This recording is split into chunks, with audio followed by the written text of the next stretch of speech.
Hello dear students, how are you all? Welcome back to the session of class 7th math subject.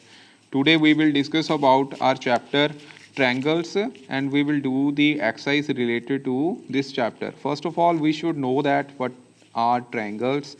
Triangle is a closed polygon having three sides. मतलब कि triangle एक ਬੰਦ ਬਹੁਭੁਜ ਹੁੰਦੀ ਹੈ ਜਿਸ ਦੀਆਂ ਤਿੰਨ ਭੁਜਾਵਾਂ ਅਤੇ ਤਿੰਨ ਇੰਟਰਨਲ ਐਂਗਲਸ ਮਤਲਬ ਅੰਦਰੂਨੀ ਕੋਣ ਹੁੰਦੇ ਹਨ। ਠੀਕ ਹੈ ਜੀ।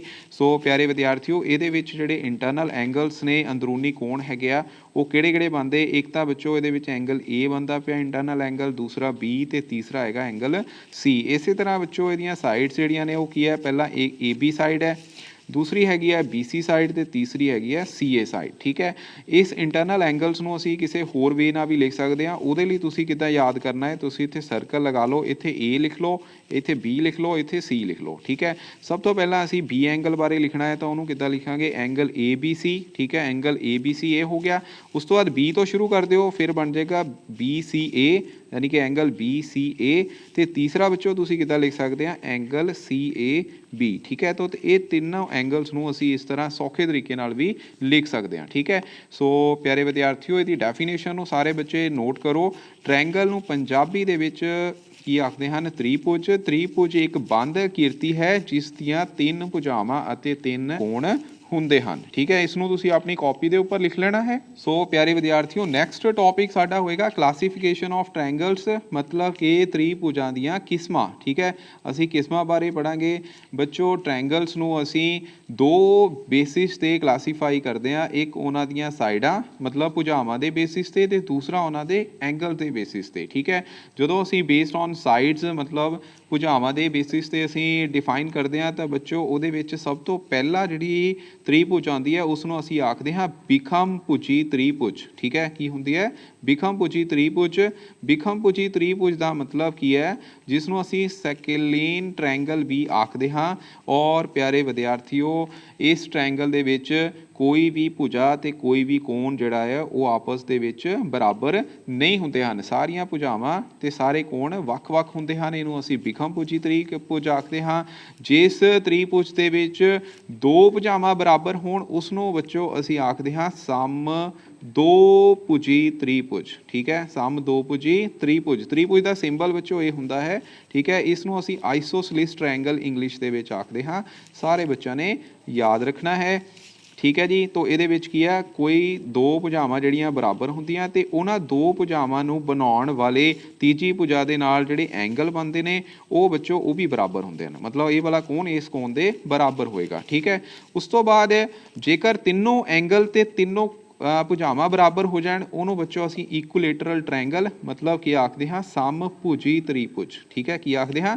ਸਮਭੁਜੀ ਤ੍ਰਿਭੁਜ। ਇਸ ਬਾਰੇ ਤੁਸੀਂ ਇੱਥੇ ਲਿਖ ਲੈਣਾ ਕਿ ਸਾਰੀਆਂ ਸਾਈਡਸ ਇਕੁਅਲ ਨੇ ਤੇ ਸਾਰੇ ਐਂਗਲਸ ਇੰਟਰਨਲ ਐਂਗਲ ਜਿਹੜੇ ਨੇ ਉਹ ਵੀ ਇਕੁਅਲ ਹੁੰਦੇ ਨੇ। ਠੀਕ ਹੈ। ਕਿੰਨੇ ਡਿਗਰੀ ਦੇ ਹੁੰਦੇ ਨੇ ਉਹਦੇ ਬਾਰੇ ਅਸੀਂ ਬਾਅਦ ਵਿੱਚ ਗੱਲ ਕਰਾਂਗੇ। ਤੋ ਵਿਦਿਆਰਥੀਓ, ਬੇਸਡ ਔਨ ਦੀ ਐਂਗਲਸ ਅਗਰ ਕਿਸੇ ਤ੍ਰਿਭੁਜ ਦੇ ਵਿੱਚ ਇੱਕ ਕੋਣ 90 ਡਿਗਰੀ ਦਾ ਆ ਜਾਂਦਾ ਹੈ ਉਸ ਨੂੰ ਅਸੀਂ ਰਾਈਟ ਐਂਗਲਡ ਟ੍ਰਾਇੰਗਲ ਮਤਲਬ ਸਮਕੋਣੀ ਤ੍ਰਿਭੁਜ ਆਖਦੇ ਹਾਂ। ਠੀਕ ਹੈ। ਕੀ ਆਖਦੇ ਹਾਂ? ਸਮਕੋਣੀ ਤ੍ਰਿਭੁਜ। ਜੇ ਉਹਨਾਂ ਵਿੱਚ ਸਾਰੇ ਐਂਗਲ 90 ਡਿਗਰੀ ਤੋਂ ਘੱਟ ਹੋਣ ਤਾਂ ਉਸ ਨੂੰ ਅਸੀਂ ਐਕਿਊਟ ਐਂਗਲਡ ਟ੍ਰਾਇੰਗਲ ਆਖਦੇ ਹਾਂ। ਠੀਕ ਹੈ। ਮਤਲਬ ਕਿ ਨਿਊਨ ਕੋਣੀ ਤ੍ਰਿਭੁਜ। ਤੇ ਜੇਕਰ ਕੋਈ ਇੱਕ ਐਂਗਲ, ਠੀਕ ਹੈ, ਸਿਰਫ ਇੱਕ ਐਂਗਲ ਦੀ ਗੱਲ ਕਰ ਰਹੇ ਹਾਂ, ਕੋਈ ਇੱਕ ਐਂਗਲ 90 ਡਿਗਰੀ ਤੋਂ ਜ਼ਿਆਦਾ ਹੋਵੇ ਤਾਂ ਉਸ ਨੂੰ ਅਸੀਂ ਅਬਟਿਊਸ ਐਂਗਲ ਟ੍ਰਾਇੰਗਲ ਮੀਨਸ ਅਧਿਕ ਕੋਣੀ ਤ੍ਰਿਭੁਜ ਆਖਦੇ ਹਾਂ। ਠੀਕ ਹੈ। ਤਾਂ ਇਹ ਹੋ ਗਈਆਂ ਬੱਚੋ ਕਿਸਮਾਂ ਤ੍ਰਿਭੁਜ ਦੀਆਂ। ਇਹਨੂੰ ਵੀ ਤੁਸੀਂ ਆਪਣੀ ਕਾਪੀ ਦੇ ਉੱਪਰ ਲਿਖਣਾ ਹੈਗਾ। ਸੋ ਪਿਆਰੇ ਵਿਦਿਆਰਥੀਓ, ਨੈਕਸਟ ਅਸੀਂ ਗੱਲ ਕਰਾਂਗੇ ਮੀਡੀਅਨ ਦੀ। ਮੀਡੀਅਨ ਨੂੰ ਬੱਚੋ ਅਸੀਂ ਪੰਜਾਬੀ ਦੇ ਵਿੱਚ ਮੱਧਿਕਾ ਆਖਦੇ ਹਾਂ। ਕੀ ਆਖਦੇ ਹਾਂ? ਮੱਧਿਕਾ। ਤੋਂ ਮੱਧਿਕਾ ਨੂੰ ਬੱਚੋ ਕਿੱਦਾਂ ਡਰਾ ਕਰਦੇ ਹਾਂ? ਮੰਨ ਲਓ ਤੁਹਾਡੇ ਕੋਲ ਇੱਕ ਟ੍ਰਾਇੰਗਲ ਹੈ। ਇੱਥੇ ਅਸੀਂ ਇੱਕ ਟ੍ਰਾਇੰਗਲ ਲੈ ਲਈ ABCD। ਠੀਕ ਹੈ। ABC। ਠੀਕ ਹੈ। ABC ਜਿਹੜੀ ਹੈ ਇੱਕ ਟ੍ਰਾਇੰਗਲ ਲੈ ਲਈ ਹੈ। ਇਸ ਟ੍ਰਾਇੰਗਲ ਤੇ ਮੰਨ ਲਓ ਅਸੀਂ ਇਸ BC ਦੇ ਉੱਪਰ ਮੱਧਿਕਾ ਜਿਹੜੀ ਡਰਾ ਕਰਨੀ ਹੈ ਫਰੋਮ A ਪੁਆਇੰਟ। ਤਾਂ ਕਿੱਦਾਂ ਕਰਾਂਗੇ? ਅਸੀਂ BC ਦਾ ਪਹਿਲਾਂ ਮੱਧ ਬਿੰਦੂ ਕੱਢਾਂਗੇ। तो मੱਧ ਬਿੰਦੂ ਕਿੱਦਾਂ ਕੱਢੀਦਾ ਬੱਚੋ, ਅਸੀਂ ਪ੍ਰਕਾਰ ਲਵਾਂਗੇ। ਪ੍ਰਕਾਰ ਲੈ ਕੇ ਬੱਚੇ ਪ੍ਰਕਾਰ ਦਾ ਪੁਆਇੰਟਰ ਅਸੀਂ ਇੱਥੇ ਰੱਖਾਂਗੇ, ਉਹਨੂੰ ਅੱਧੀ ਤੋਂ ਜ਼ਿਆਦਾ ਖੋਲ ਲੈਣਾ ਹੈ। ਠੀਕ ਹੈ, ਜਦੋਂ ਤੁਸੀਂ ਅੱਧੀ ਤੋਂ ਜ਼ਿਆਦਾ ਖੋਲੋਗੇ ਪ੍ਰਕਾਰ ਨੂੰ, ਤੇ ਪੈਨਸਲ ਨੂੰ ਤੁਸੀਂ ਇੱਕ ਚਾਪ ਇਸ ਸਾਈਡ ਲਾਓਗੇ, ਇਸੇ ਤਰ੍ਹਾਂ ਇੱਕ ਆਰਕ ਇੱਧਰ ਲਗਾ ਲੈਣੀ ਹੈ। ਹੁਣ ਅਸੀਂ ਪ੍ਰਕਾਰ ਦਾ ਪੁਆਇੰਟਰ ਇਸ ਸਾਈਡ ਰੱਖਾਂਗੇ, ਫਿਰ ਇੱਕ ਚਾਪ ਇਸ ਸਾਈਡ ਲਗਾਵਾਂਗੇ, ਇੱਕ ਚਾਪ ਇੱਥੇ ਲਗਾਵਾਂਗੇ। तो बच्चों ये ਇਹਦਾ मध्य बिंदु आ जाएगा। ठीक है, इन्हों मिलाने ते ये बच्चों ਇਹਦਾ मध्य बिंदु आ गया डी। ਹੁਣ डी ਨੂੰ ਅਸੀਂ ए ਦੇ ਨਾਲ ਮਿਲਾਣਾ ਹੈ ਇਸ ਤਰ੍ਹਾਂ। तो विद्यार्थियों ਇਹ ਤੁਹਾਡੇ को AD ਜਿਹੜਾ ਹੈ ਇਸ ਦਾ ਮੀਡੀਅਨ ਪ੍ਰਾਪਤ ਹੋਇਆ। ਕੀ ਪ੍ਰਾਪਤ ਹੋਇਆ? ਮੀਡੀਅਨ, ਜਿਸ ਨੂੰ ਅਸੀਂ ਇਸ ਦੀ ਮੱਧਿਕਾ ਆਖਦੇ ਹਾਂ। ਠੀਕ ਹੈ, तो त्रिभुज ਬੱਚਿਓ है तीन साइडा ने, ਇਹਦਾ मतलब तीन ਮੱਧਿਕਾਵਾਂ ਜਿਹੜੀਆਂ ਨੇ ਇੱਕ ਤ੍ਰਿਭੁਜ 'ਚ ਬਣ ਸਕਦੀਆਂ। ਮੰਨ ਲਓ AC ਦਾ ਜਿਹੜਾ ਮਿਡ ਪੁਆਇੰਟ ਹੈ, ਠੀਕ ਹੈ, ਇਹਦਾ ਜਿਸ ਤਰ੍ਹਾਂ ਇਹਦਾ ਮੱਧ ਕੀਤਾ ਹੈ, ਇਸੇ ਤਰ੍ਹਾਂ ਇਹਦਾ ਮੱਧ ਬਿੰਦੂ ਜਿਹੜਾ ਇਹ ਵਾਲਾ ਹੈ, ਇਸ ਨੂੰ ਜਦੋਂ ਇਹਦੇ ਨਾਲ ਮਿਲਾ ਦੂੰਗੇ ਤਾਂ ਇੱਕ ਮੱਧਿਕਾ ਹੋਰ ਮਿਲ ਜੇਗੀ, ਜਿਹਨੂੰ ਤੁਸੀਂ ਇੱਥੇ E ਲਿਖ ਲੈਂਦੇ ਆ। ਤਾਂ ਇੱਕ ਮੀਡੀਅਨ ਸਾਨੂੰ BE ਵੀ ਪ੍ਰਾਪਤ ਹੋ ਗਈ। ਉਸ ਤੋਂ ਬਾਅਦ AB ਦਾ ਮੱਧ ਕਰ ਦਿਓ, ਇਹਨੂੰ ਬੱਚੋ ਅਸੀਂ F ਪੁਆਇੰਟ ਲੈ ਲੈਂਦੇ ਆ। ਜਦੋਂ ਤੁਸੀਂ C ਨੂੰ F ਨਾਲ ਮਿਲਾਓਗੇ, ਠੀਕ ਹੈ, C ਨੂੰ F ਨਾਲ ਇਸ ਤਰ੍ਹਾਂ ਮਿਲਾਓਗੇ ਤਾਂ ਤੁਹਾਨੂੰ ਇੱਕ ਹੋਰ ਮੱਧਿਕਾ ਪ੍ਰਾਪਤ ਹੋ ਜਾਏਗੀ। ਔਰ ਜਿਹੜੇ ਬਿੰਦੂ ਤੇ ਇਹ ਬੱਚੋ ਮਿਲ ਰਹੇ ਨੇ, ਇਹਨੂੰ ਬੱਚੋ ਅਸੀਂ ਆਖਦੇ ਹਾਂ ਇਸ ਤ੍ਰਿਭੁਜ ਦਾ ਕੇਂਦਰਕ। ਕੀ ਆਖਦੇ ਹਾਂ? ਕੇਂਦਰਕ। ਕੇਂਦਰਕ ਨੂੰ ਇੰਗਲਿਸ਼ ਵਿੱਚ ਬੱਚੋ ਆਖਦੇ ਨੇ ਸੈਂਟਰੋਇਡ। ਕੀ ਆਖਦੇ ਨੇ? ਸੈਂਟਰੋਇਡ। ਇਹ ਸਾਰੇ ਬੱਚਿਆਂ ਨੇ ਯਾਦ ਰੱਖਣਾ ਹੈ। ਤਾਂ ਇੱਕ ਤ੍ਰਿਭੁਜ ਵਿੱਚ ਕਿੰਨੀਆਂ ਮੱਧਿਕਾਵਾਂ ਹੋ ਗਈਆਂ? 3 ਮੱਧਿਕਾਵਾਂ ਹੋ ਗਈਆਂ। ਔਰ 3 ਮੱਧਿਕਾਵਾਂ ਜਿੱਥੇ ਜੁੜਦੀਆਂ ਨੇ ਆਪਸ ਦੇ ਵਿੱਚ, ਉਸ ਬਿੰਦੂ ਨੂੰ ਕੀ ਆਖਦੇ ਹਨ? ਕੇਂਦਰਕ। ਕੇਂਦਰਕ ਮੀਨਸ ਸੈਂਟਰੋਇਡ। ਸੋ ਵਿਦਿਆਰਥੀਓ, ਉਸ ਤੋਂ ਬਾਅਦ ਅਸੀਂ ਗੱਲ ਕਰਾਂਗੇ ਐਲਟੀਟਿਊਡ ਦੀ। ਬੱਚੋ ਐਲਟੀਟਿਊਡ ਕੀ ਹੁੰਦਾ ਹੈ? ਐਲਟੀਟਿਊਡ ਹੁੰਦਾ ਹੈ 90 ਡਿਗਰੀ ਦਾ ਐਂਗਲ। ਠੀਕ ਹੈ, ਕੀ ਹੁੰਦਾ ਹੈ? 90 ਡਿਗਰੀ ਦਾ ਐਂਗਲ। ਉਹਨੂੰ ਕਿਸ ਤਰ੍ਹਾਂ ਡਰਾ ਕਰਨਾ ਹੈ? ਉਸ ਲਈ ਬੱਚੋ ਅਸੀਂ ਆਹ ਪੁਆਇੰਟ, ਮੰਨ ਲਓ ਅਸੀਂ ਇਸ ਪੁਆਇੰਟ ਤੋਂ ਉੱਪਰ ਜਿਹੜਾ ਆ, ਇਸ ਪੁਆਇੰਟ ਤੋਂ BC ਦੇ ਉੱਪਰ ਲੰਬ, ਐਲਟੀਟਿਊਡ ਨੂੰ ਪੰਜਾਬੀ 'ਚ ਬੱਚੋ ਆਖਦੇ ਹਾਂ ਲੰਬ। ਠੀਕ ਹੈ, ਤਾਂ ਲੰਬ ਡਰਾ ਕਰਨਾ ਹੈ। ਕਿਸ ਤਰ੍ਹਾਂ ਕਰਾਂਗੇ? ਅਸੀਂ ਪ੍ਰਕਾਰ ਲੈ ਕੇ ਪ੍ਰਕਾਰ ਨੂੰ ਇਹ ਤੋਂ ਜ਼ਿਆਦਾ ਖੋਲ ਲੈਣਾ ਹੈ। ਉਸ ਤੋਂ ਬਾਅਦ ਖੋਲ੍ਹਣ ਤੋਂ ਬਾਅਦ ਤੁਸੀਂ ਇੱਥੇ ਕੀ ਆ, ਇਸ ਤਰ੍ਹਾਂ ਪਿਆਰੇ ਵਿਦਿਆਰਥੀਓ ਇੱਕ ਚਾਪ ਲਗਾਓਗੇ। ਉਹ ਚਾਪ ਦੇ ਵਿੱਚ ਕੀ ਆ, ਫਿਰ ਉਸ ਤੋਂ ਬਾਅਦ ਪ੍ਰਕਾਰ ਨੂੰ ਆਹ ਪੁਆਇੰਟਰ ਉਹਦਾ ਇੱਥੇ ਰੱਖ ਕੇ ਇੱਕ ਚਾਪ ਇੱਧਰ ਲਗਾਓਗੇ, ਇੱਦਾਂ ਹੀ ਬੱਚੋ ਇੱਧਰ ਲਗਾਓਗੇ, ਜਿੱਥੇ ਮਿਲ ਰਿਹਾ ਉਹਨੂੰ ਇੱਦਾਂ ਮਿਲਾ ਦੇਣਾ ਹੈ। ਠੀਕ ਹੈ, ਤਾਂ ਇਹ ਬੱਚੋ ਇਹਦਾ ਲੰਬ ਤਿਆਰ ਹੋ ਗਿਆ। ਠੀਕ ਹੈ, ਕੀ ਤਿਆਰ ਹੋ ਗਿਆ? ਲੰਬ ਤਿਆਰ ਹੋ ਗਿਆ। ਸਾਰੇ ਬੱਚਿਆਂ ਨੇ ਯਾਦ ਰੱਖਣਾ। ਤਾਂ ਇੱਥੇ AD ਜਿਹੜਾ ਹੁਣ ਕੀ ਹੈ? ਇਹ AD ਕੀ ਹੈ? ਐਲਟੀਟਿਊਡ ਹੈ। ਠੀਕ ਹੈ, ਇਹ ਕੀ ਹੈਗਾ? ਐਲਟੀਟਿਊਡ। ਠੀਕ ਹੈ, ਤਾਂ ਵਿਦਿਆਰਥੀਓ ਕੀ ਤੁਸੀਂ ਦੱਸ ਸਕਦੇ ਹੋ ਕਿ ਐਲਟੀਟਿਊਡ ਕੀ ਟ੍ਰਾਇੰਗਲ ਦੇ ਇਨਸਾਈਡ ਹੀ ਹੁੰਦਾ ਹੈ ਕਿ ਬਾਹਰ ਵੀ ਹੋ ਸਕਦਾ ਹੈ? ਬੱਚੋ ਅਸੀਂ ਤ੍ਰਿਭੁਜ 3 ਤਰ੍ਹਾਂ ਦੀਆਂ ਪੜ੍ਹੀਆਂ ਨੇ। ਕਿਹੜੀਆਂ ਕਿਹੜੀਆਂ? ਇੱਕ ਤਾਂ ਬੱਚੋ ਬਿਖਮਭੁਜੀ ਤ੍ਰਿਭੁਜ ਪੜ੍ਹੀ ਸੀ। ਠੀਕ ਹੈ, ਉਹ ਇਸ ਤਰ੍ਹਾਂ ਸੀਗੀ। ਠੀਕ ਹੈ, ਤੇ ਉਸ ਤੋਂ ਬਾਅਦ ਐਕਿਊਟ ਐਂਗਲ ਟ੍ਰਾਇੰਗਲ ਵੀ ਪੜ੍ਹੀ ਸੀ, ਉਹ ਬੱਚੋ ਇਸ ਤਰ੍ਹਾਂ ਹੁੰਦੀ ਹੈ। ਠੀਕ ਹੈ, ਤੇ ਇੱਕ ਅਸੀਂ ਪੜ੍ਹੀ ਸੀ ਬੱਚੇ ਐਬਟਿਊਸ ਐਂਗਲ ਟ੍ਰਾਇੰਗਲ, ਜਿਹਦੇ ਵਿੱਚ ਇੱਕ ਐਂਗਲ 90 ਡਿਗਰੀ ਤੋਂ ਕੀ ਹੈ? ਜ਼ਿਆਦਾ ਹੁੰਦਾ ਹੈ। ਠੀਕ ਹੈ, ਇਸ ਤਰ੍ਹਾਂ। ਓਕੇ, ਤੇ ਜੇ ਬੱਚੋ ਤੁਸੀਂ ਇਸ ਪੁਆਇੰਟ ਤੋਂ ਇੱਥੇ ਲੰਬ ਖਿੱਚਣਾ ਹੋਵੇ ਤਾਂ ਉਹ ਬੱਚੋ ਬਾਹਰ ਆਏਗਾ। ਠੀਕ ਹੈ, ਤਾਂ ਇੱਕੋ ਇੱਕ ਟ੍ਰਾਇੰਗਲ ਇੱਦਾਂ ਦੀ ਹੈ ਜਿਹਨੂੰ ਅਸੀਂ ਐਬਟਿਊਸ ਐਂਗਲ, ਠੀਕ ਹੈ, ਕੀ ਕਹਿੰਦੇ ਨੇ? ਐਬਟਿਊਸ ਐਂਗਲਡ ਟ੍ਰਾਇੰਗਲ, ਜਿਸ ਦਾ ਐਲਟੀਟਿਊਡ ਕਿੱਥੇ ਹੁੰਦਾ ਹੈ? ਐਲਟੀਟਿਊਡ ਬੱਚੇ ਇਹਦਾ ਬਾਹਰ ਹੁੰਦਾ ਹੈ। ਠੀਕ ਹੈ, ਆਊਟਸਾਈਡ ਦੀ ਟ੍ਰਾਇੰਗਲ। ਠੀਕ ਹੈ, ਯਾਦ ਰੱਖਣਾ ਹੈ, ਇਹਦਾ ਐਲਟੀਟਿਊਡ ਕੀ ਹੈ? ਬਾਹਰ ਹੁੰਦਾ ਹੈ। ਓਕੇ, ਸੋ ਇਹ ਪੁਆਇੰਟ ਹੈਗੇ ਨੇ ਕਿ ਐਲਟੀਟਿਊਡ ਨੂੰ ਅਸੀਂ ਹਾਈਟ ਆਫ ਟ੍ਰਾਇੰਗਲ ਵੀ ਕਵਾਂਗੇ, ਇਹਦੀ ਹਾਈਟ ਵੀ ਹੋ ਗਈ। ਉਸ ਤੋਂ ਬਾਅਦ ਐਲਟੀਟਿਊਡ ਜਿਹੜਾ ਐਕਿਊਟ ਐਂਗਲ ਟ੍ਰਾਇੰਗਲ ਦਾ, ਉਹ ਹਮੇਸ਼ਾ ਇਨਸਾਈਡ ਹੁੰਦਾ ਹੈ। ਇਹ ਐਕਿਊਟ ਐਂਗਲ ਟ੍ਰਾਇੰਗਲ ਹੈ, ਇਹਦੇ ਵਿੱਚ ਐਲਟੀਟਿਊਡ ਮਤਲਬ ਇਹਦਾ ਲੰਬ ਜਿਹੜਾ ਅੰਦਰ ਆ ਰਿਹਾ। ਜਿਹੜੀ ਐਬਟਿਊਸ ਐਂਗਲ ਹੈ, ਮਤਲਬ ਕਿ ਅਧਿਕ ਕੋਣੀ ਤ੍ਰਿਭੁਜ ਜਿਹੜੀ ਇਹ ਸੀਗੀ, ਇਹਦੇ ਵਿੱਚ ਐਲਟੀਟਿਊਡ ਕਿੱਥੇ ਬਣਿਆ ਹੈ? ਬਾਹਰ ਬਣਿਆ ਹੈ। ਠੀਕ ਹੈ, ਕਿੱਥੇ ਬਣਿਆ ਹੈਗਾ? ਬਾਹਰ। ਓਕੇ, ਉਸ ਤੋਂ ਬਾਅਦ ਵਿਦਿਆਰਥੀਓ 2 ਐਲਟੀਟਿਊਡ ਰਾਈਟ ਐਂਗਲ ਟ੍ਰਾਇੰਗਲ ਦੇ। ਹੁਣ ਜਿਹੜਾ ਰਾਈਟ ਐਂਗਲ ਟ੍ਰਾਇੰਗਲ ਹੈ, ਉਹਦੇ ਵਿੱਚ ਬੱਚੋ ਰਾਈਟ ਐਂਗਲ ਟ੍ਰਾਇੰਗਲ ਦੇ ਵਿੱਚ ਉਹਦੀ ਤੀਜੀ ਸਾਈਡ ਹੀ, ਤ੍ਰਿਭੁਜ ਦੀ ਤੀਜੀ ਸਾਈਡ ਹੀ ਇੱਕ ਲੰਬ ਹੋਏਗੀ ਉਸਦਾ। ਠੀਕ ਹੈ, ਤੇ ਬੱਚੋ ਇਕੁਲੇਟਰਲ ਟ੍ਰਾਇੰਗਲ, ਇਕੁਲੇਟਰਲ ਟ੍ਰਾਇੰਗਲ ਕਿਹੜੀ ਸੀ? ਜਿਹਦੇ ਵਿੱਚ ਸਾਰੀਆਂ ਭੁਜਾਵਾਂ ਬਰਾਬਰ ਹੁੰਦੀਆਂ ਨੇ।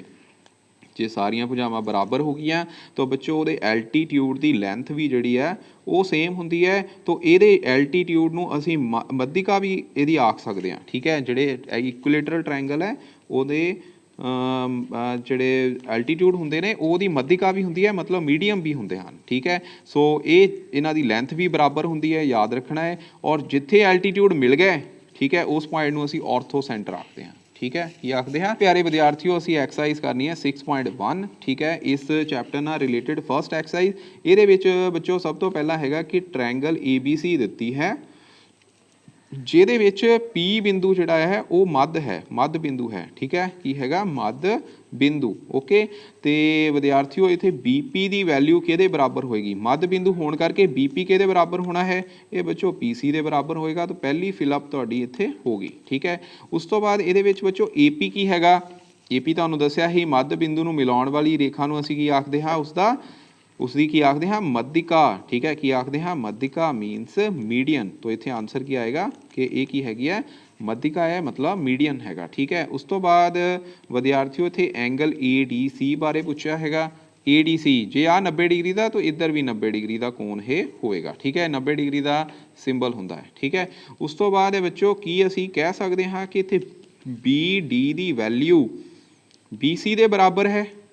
तो बच्चों ट्रू हैगा या फॉल्स हैगा, तो विद्यार्थियों इत्थे BD ये हैगा, ठीक है, तो BC जिहड़ा है पूरी लेंथ है बराबर नहीं हैं, तो ये आ गया फॉल्स आंसर, ठीक है। तो लास्ट विच बच्चों हुण इन्हां ने पुछया हैगा कि AD जिहड़ा इस क्वेश्चन का AD जिहड़ा है AD की हैगा, ये बच्चों इहदा लंब है, ठीक है, लंब हैगा मतलब इहदा एल्टीट्यूड, ठीक है, की हैगा ये एल्टीट्यूड है। ओके बच्चों, सो ये फर्स्ट टर्म सी। विद्यार्थियों कंस्ट्रक्शन बेस्ड हैगा, ये सब तो पहला साडे कोल ट्रायंगल हैगी है ABC, ठीक है, वो बारे दसिया नहीं है कि ट्रायंगल है, तो तुसीं उहदे की है मीडियन ड्रॉ करने ने। तो ABC तुहानूं दस्सिया सीगा, इहनूं ड्रॉ करन लई की है, इहदा मध्य बिंदु कढ लो, ठीक है, इत्थे चाप लगा के इत्थे मध्य बिंदु नूं इहदे नाल जोड़ दिओ। तो विद्यार्थियों ये तुहाडा एक जिहड़ी मध्यिका तैयार हो गई। दूसरी किद्दां करोगे, AC दा मध्य बिंदु कढ लेना है, ठीक है, उहनूं जोड़ देना है, वो की है दूसरा मीडियन जिहड़ा तैयार हो गया। उस तो बाद CF नूं किद्दां करांगे, CF मतलब F पॉइंट ए आ जाना, ठीक है, ये E हो गया, F पॉइंट इधर इहदा मध्य बिंदु, ठीक है, उहनूं इहदे नाल जोड़ देना है, ये बन गया तुहाडे कोल तीसरा मीडियन, ठीक है। इक्विलेटरल ट्रायंगल ड्रॉ करके बच्चों उस दे मीडियन जिहड़े ने वो ड्रॉ करने ने बच्चों। इक्विलेटरल ट्रायंगल, ये इक्विलेटरल ट्रायंगल ही बनाई है, मतलब यही आंसर तुसी फर्स्ट ऑप्शन च फर्स्ट सम दे विच सैकेंड सम दे विच कर सकते हो, कोई गलत नहीं करेगा, ठीक है। पर तुसी बैटर हैगा पहले दे विच ट्रायंगल थोड़ी कुछ होर लै लेना, विखमभुज त्रिभुज लै लेना, उहदे नाल कर लिओ तो उहदे नाल वधिया बनेगा, ठीक है, जिद्दां असीं पहलां करके आए जदों मैं मीडियन बारे समझाया सीगा, ठीक है। इस तरह विद्यार्थियों आइसोसेलेस ट्रायंगल ड्रॉ करके पहलां तुसीं की है इत्थे BC ड्रॉ करोगे इस तरह, ठीक है, साइड एक कोई भी साइड लै लैनी है, उत्ते बच्चों तुसीं 45 डिग्री का कोण बनाना है। 45 डिग्री का बनेगा किद्दां, तुसीं आर्क लगानी है, पहला ये इत्थे एक आर्क लगी, दूसरी पहली चाप जिहड़ी है वो 60 डिग्री की हुंदी है, अगली 120 की हुंदी है, फिर इन्हां दोनों का ਅੱਧ करना है, ठीक है, जो ਅੱਧ करोगे तो 90 डिग्री का कोण तैयार हो गया। हुण 90 डिग्री का फरदर फिर ਅੱਧ करना है, वो इत्थे आएगा, ठीक है, इन्हां दोनों नूं। ओके, तो जो तुसीं इदां 90 डिग्री का ਅੱਧ करोगे, एक साइड बन गई, इदां ही बच्चों 90 डिग्री का कोण इधर ड्रॉ करो, पहली 60 का कोण, दूसरा 120 का, इन्हां दोनों का फिर मध्य कितना 90 डिग्री का बन गया। इनू डॉटेड लाइन शो कर दिओ, ये वाली भी, ठीक है। तो उस तो बाद इन्हां दोनों का मध्य हुण एक पॉइंटर इत्थे रख के दूसरा इत्थे रख के चाप लगा देनी है, तो बच्चों इनू तुसीं इहदे नाल ज्वाइन कर देना है। ये तुहाडे कोल तैयार हो गई एक आइसोसेलेस ट्रायंगल, तो जिहदे विच आ ए साइड आ गई, AB जिहड़ी है वो BC दे सॉरी AB जिहड़ी है AC दे इक्वल हैगी है, ठीक है। तो इत्थे हुण एल्टीट्यूड किद्दां ड्रॉ करना, इहदा ਅੱਧ कर दिओ, ठीक है, जां फिर इत्थों एल्टीट्यूड ड्रॉ करने लई की करोगे, तुसीं इत्थे एक चाप लगाओगे इस तरह, ठीक है। जो चाप लगाई हुण जिहड़ी प्रकार है, प्रकार नूं अद्धे तो ज़्यादा खोल लेना है, ठीक है, इहदी लेंथ तो ज़्यादा खोल लेना है, ठीक है। तो चाप इस तरह लगी, उस तो बाद आ पॉइंट ते इत्थे चाप लगाई, इधरों ए वाली चाप लगाती, इनू मिला देना है। तो विद्यार्थियों ये तुहाडा 90 डिग्री का एंगल इत्थे बनेगा, ठीक है। सो ये तुहानूं आउणा चाहीदा है। ओके बच्चों, तो इस तरह असीं इहदे विच ड्रॉ करांगे। अगले सम बच्चों है find the value of unknown angles of exterior angles. बच्चों इत्थे एक प्रॉपर्टी लगती है, सारे बच्चों को पता होवे की प्रॉपर्टी होंदी है। मन लो तुहाडे कोई एक ट्रायंगल है, उहदी एक साइड नूं असीं अगे फरदर वधा दिता है, इहदे विच जिहड़ा बाहरी कोण होएगा, ठीक है, ये वाला बाहरी कोण है, ये अंदरूनी ओपोजिट एंगल ये तो ए वाली साइड छड़ देनी है, ए वाली और ए वाली, जिन्हों मैं रैड कलर नाल डार्क कर रहा, ए वाला एंगल और ए वाला एंगल ये बाहर वाले एंगल के बराबर होंदा है। इन्हां दोनों का जोड़ angle 1 plus angle 2 will be equal to angle 3, ठीक है। एक ही होंदा है sum of the exterior angle of a triangle is equal to the sum of the interior opposite angles of the triangle, ठीक है। इस नूं दी प्रॉपर्टी कहते हैं, ये प्रॉपर्टी यूज़ करते हुए बच्चों असीं अननोन एंगल फाइंड आउट करने हैं। हुण एक्स एंगल कढ़ना है, ये किहदे बराबर होएगा, इन्हां दोनों के जोड़ के बराबर। तो एक्स एंगल किहदे बराबर आ गया, 40 जमा 100 बराबर 130, 40, ठीक है। इत्थे एक्स एंगल बाहर वाला है तो इन्होंने दोनों का जोड़ कर देना है बच्चों, 20 जमा 30 कितना हो गया 50, ठीक है। 50 डिग्री इसका आंसर आ जाएगा। इसका एक्स का मूल कितना आएगा 60 जमा 60 बराबर 120 डिग्री। इत्थे बच्चों एक्स की कीमत कितनी आई, क्योंकि आ 90 डिग्री का कोण है, 90 + 30 कितना आ गया बच्चों 120। फोर्थ सम बच्चों की हैगा, ਇਹਦੇ ਵਿੱਚ ਤੁਸੀਂ ਹੁਣ ਅੰਦਰ ਵਾਲੇ ਇੱਕ ਐਂਗਲ ਦੀ ਵੈਲਿਊ ਫਾਈਂਡ ਆਊਟ ਕਰਨੀ ਹੈ, ਠੀਕ ਹੈ। ਪ੍ਰੋਪਰਟੀ ਉਹੀ ਲੱਗਣੀ ਕਿ ਬਾਹਰ ਵਾਲਾ ਐਂਗਲ ਅੰਦਰੂਨੀ ਦੋ ਐਂਗਲ ਦੇ ਜੋੜ ਦੇ ਬਰਾਬਰ ਹੈ। ਇਹਦਾ ਮਤਲਬ ਇਹਨੂੰ ਮੈਂ ਪਹਿਲਾਂ ਸੋਲਵ ਕਰ ਦੇਣਾ। ਦੇਖੋ ਕੀ ਕਰਨਾ, x + 40 ਕਿਹਦੇ ਬਰਾਬਰ ਆਇਆ 120 ਦੇ, तो x की कीमत कितना कटी 120 - 40, तो ये बच्चों 120 चो 40 कट दो तो 80 डिग्री आ गया। तो इत्थे फिर 80 डिग्री का आंसर आ जाएगा। हुण करना की है, तुसी बाहर वाले कोण चो अंदर वाला माइनस कर दो, बस इन्नी गल है। इत्थे बच्चों की करना 35 चो 90 घटाने, क्योंकि आ 90 डिग्री का कोण हैगा। जे आ सिंबल आ गया ना, इसका मतलब 90 डिग्री कोण हुंदा, माइनस कर दिओ, ये तुहानूं एक्स की वैल्यू मिल जाएगी, ठीक है। इस तरह प्यारे विद्यार्थियों इत्थे एक्स की कीमत कढ़नी है तो की करांगे, बाहर वाला कोण माइनस अंदर वाला कोण, ठीक है। इसका आंसर तुसी कमेंट बॉक्स में जरूर लिखियो। इन्हां दोनों का भी कितना आ रहा, फोर्थ सम का सॉरी सैकेंड सम का तो थर्ड सम का, ठीक है। फोर्थ सम भी बच्चों इस तरह ही कढ़ना। ये 155 चो 25 माइनस कर दो तो ये बन गया 130 डिग्री, ठीक है। तो ये फोर्थ सम का आंसर हो गया। तो प्यारे विद्यार्थियों ये लास्ट सम हैगा 6.1 एक्सरसाइज का। ये की हैगा असी वाई की वैल्यू नूं फाइंड आउट करना है बच्चों। वाई हुणे थोड़ा जिहा ट्रिकी सम पाता है कि बाहर वाला कोण 140 है पर अंदरूनी कोण कोई भी नहीं दिता, पर दोनों बराबर हैं, ठीक है। पर दोनों बराबर हैं का मतलब y + y 2y = 140। तो y की कीमत आ कितनी आ गई 140/2 बराबर 70। तो y की कीमत आ गई 70 डिग्री, ठीक है। उस तो बाद विद्यार्थियों नैक्सट विच वाई की कीमत कढ़नी है, तो सीधा ही हैगा सैकेंड सम मैं इत्थे करन लगा। ये की है कि वाई की कीमत कितना आएगी 160 डिग्री माइनस 90 डिग्री, ठीक है। तो इसका आंसर जोड़ा है वो कितना आ जाएगा 70 डिग्री, ठीक है। तो इत्थे वाई की कीमत आ गई 70 डिग्री। थर्ड सम दे विच की है, ये बच्चों बाहर वाला एंगल 5y दिता होया, कितना दिता 5y। अंदरूनी दो कोण है, एक वाई हैगा, दूसरा कितना है बच्चों 80। वाई की कीमत कढ़ने लई की है, इस वाई नूं असीं दूसरी साइड लैके जावांगे तो 5y दे विचों माइनस हो जाणगे 1y, तो बराबर आ गया 4y, 4y बराबर 80। तो वाई की कीमत आ कितनी आ गई 20 चौका 80 होंदे ने, तो इसका आंसर आ गया वाई की 20 डिग्री, ठीक है। तो इसका आंसर आ जाएगा 20 डिग्री। सो ये बच्चों असीं हुण एक्सरसाइज नंबर 6.1 जी है सॉल्व हो गई है। 6.2 असीं टुमोरो करांगे। थैंक यू बच्चे।